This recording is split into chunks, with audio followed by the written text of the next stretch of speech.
so, it's still being video and audio recorded. This is a follow-up in reference to that investigation. We have to go over your rights and LBORs again. We do please state. Did you go over the first time? No. Oh, you didn't? Okay, I apologize. All right, we'll fill out the top line for me with your name. I'll give you the date and time. Well, today's date is the 17th. What time? 127 is fine. And for location, you can just put homicide.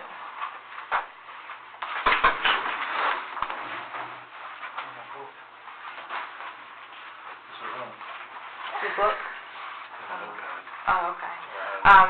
And I need you to read out loud for me each one, just initial. By initialing it, it's not saying that you waive your rights, it's that you understand that statement. Okay. If you have any questions, you can let me know. You have the right to remain silent. Anything you say or write may be used against you in the court of law. You have the right to talk with an attorney before any questioning or during any questioning. If you agree to answer questions, you may stop at any time and request an attorney, and no further questions will be asked. If you want an attorney and cannot afford to hire one, an attorney will be appointed to represent you. Okay, just read the bold print for me. I have been advised of and understand my rights. I freely and voluntarily waive my rights and agree to talk with the police without having an attorney present. Do you agree? Yeah, that's fine. Okay.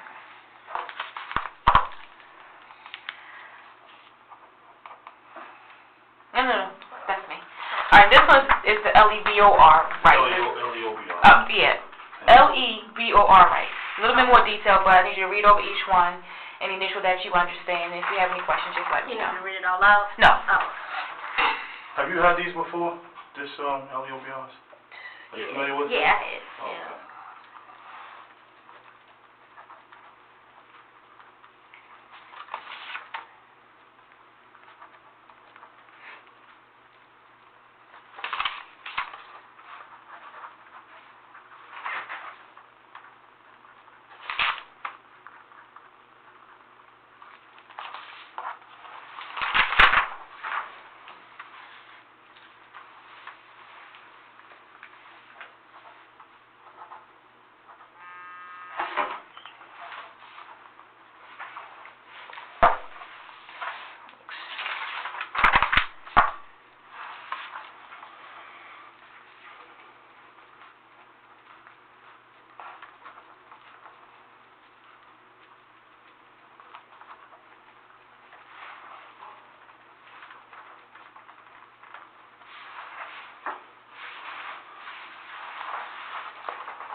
Time is 1:31. Just do me a favor and initial each one of those two. Okay. The reason that we are conducting this second interview with you, Sarge, is because I just need to clarify exactly what you saw on North and Pensy. Okay. I understand that you had some contact with Mr. Gray. Okay. So if you can just take me from you, I understand you got supervisor complaint. That was discussed in your last interview. What exactly happened on North Avenue, North and Pensy? It wasn't actually at North and Pensy, because that's further up at that corner. It was more so in the middle of the block, middle of that block. Okay. On North Avenue. When I got there, because I was getting a supervisor complaints, I asked LT, what was going on.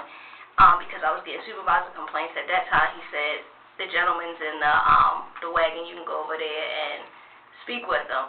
Once I got over to the wagon, the guy was kind of turned to a way. I couldn't even tell you what the guy looked like because the way he was placed in the wagon, I couldn't even see his face.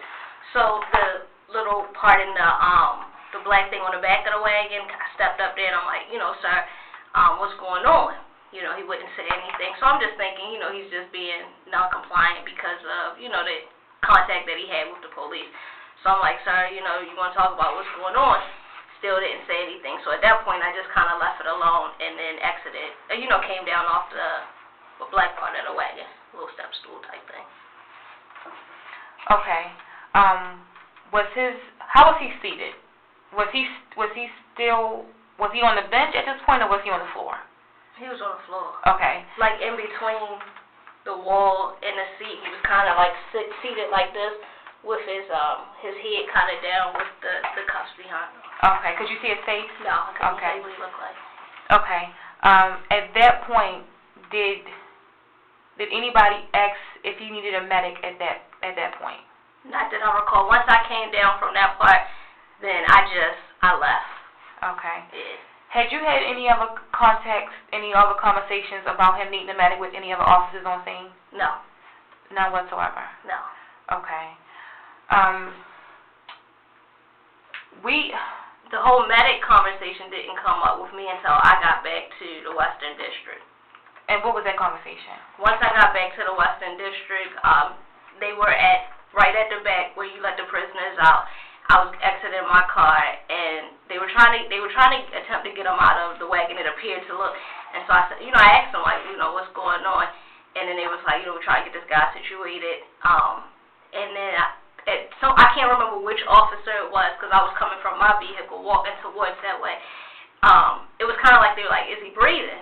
So I'm like, what do you mean, is he breathing? I'm like, well, if you feel like, this person. So then they're all trying to, see if this guy's breathing. I'm like, well, if you feel like this guy, needs some medical attention, call for a medic. That's when I believe Porter said, we already called for a medic. I then got on the radio and I said 30, once I got over closer to the guy, because I could see like, okay, this guy's not looking right. So I'm like, 30, do you have a medic en route to the district? Dispatcher advised, 10-4. Then, waited for a while, and that's when the medic arrived on scene. Okay.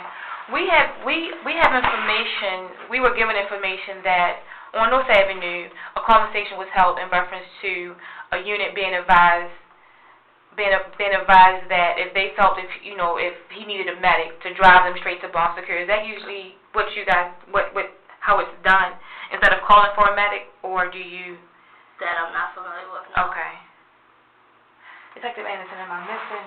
No. Like, I didn't hear anything about a medic being needed until we got back to the district. Correct. Did you have a conversation on North Avenue? What is it, 1600 block, North Avenue? The 100 block, I'm not for sure, but I do know it's not at North and Penn Street. Okay. It was more so in the middle of the block. I know it's like a store right there, and I think it's the store, you kind of go down some steps, and it may be like a graded. 1600 block. 1600, yes. All right, did you have a conversation with Porter on the scene about Mr. Gray, Officer Porter? It was kind of like, it was like LT there, it was Nero there, so it was kind of like all these officers standing there, and I believe Officer Porter had said he knew who Freddie was, and that they kind of used the terminology like, oh, he just has jailitis. And that's all they basically, said. I guess kind of like he didn't really want to go to jail or whatever. That's why he probably was acting out the way that he was acting out. Okay. Yeah, when you saw him in the wagon, did he appear like he needed medical attention? No, not at the time. He was just kind of sitting there. It wasn't like, when I was talking to him, it wasn't like he was not, it was just like he just wasn't responsive. Like he just didn't want to say anything. Mm-hmm. So I didn't look at him and say like, oh my God, like, what's going on with this guy? When you stepped up on you said the back? Yeah, it's like the little black bumper type thing. Metal piece? Mm-hmm. You stepped up on that? Right. And you looked at him. Mm-hmm. You didn't see his face? No, I didn't see his face. Because I kind of like stood up when I got to the wagon, like, I didn't even know what his name was. But I'm like, sir, is everything okay? He wasn't saying anything. You know how sometimes when people not cooperative, you just kind of like, all right. And that's kind of how I was. I was like, sir, you asked him a couple times. He didn't want to say anything. So I just figured, okay, it wasn't like he called to make the, complaint. I was just trying to get, maybe some information from him. So. At any time, did you advise Officer Porter that if he felt that Mr. Gray needed to go to the hospital for them to drive him to Bon Secours in the wagon? No. Okay. Because when I got on scene, like I said, the medic situation didn't come up until when I got back to the Western District. Okay. So once I got down there and everything was, I'm like, okay, well, LT's down here with them. There's no need in having, that was my thought process. There's no need in having two supervisors down here on this one thing. He has it. That's when I left.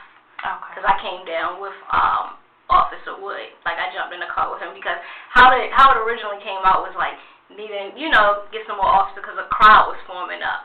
So that's when I responded. It wasn't like the initial, once they called out for it, that I went. Okay. So when you say LT was on the scene, who was LT? Lieutenant Rice, I'm Lieutenant sorry. Rice. So he was already on the scene when you arrived to that scene. Yes. Because they had another guy, another suspect, I guess, on North Avenue that was like laid out on the ground when I got there. All right, did you have any conversation with Porter in reference to, while you were on the 1600 block of North Avenue, did you have a conversation with Officer Porter in reference to Mr. Gray on Dolphin and Druid Hill? Did he mention anything about Not that I recall, no.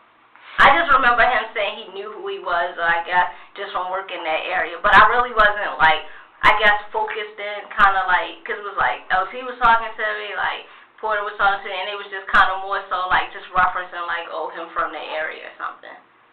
Okay.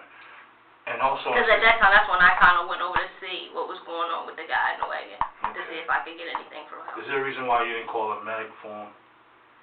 On North Avenue? Yeah, for Mr. Gray. Nobody said anything, or he didn't appear to seem like he needed a medic on North Avenue.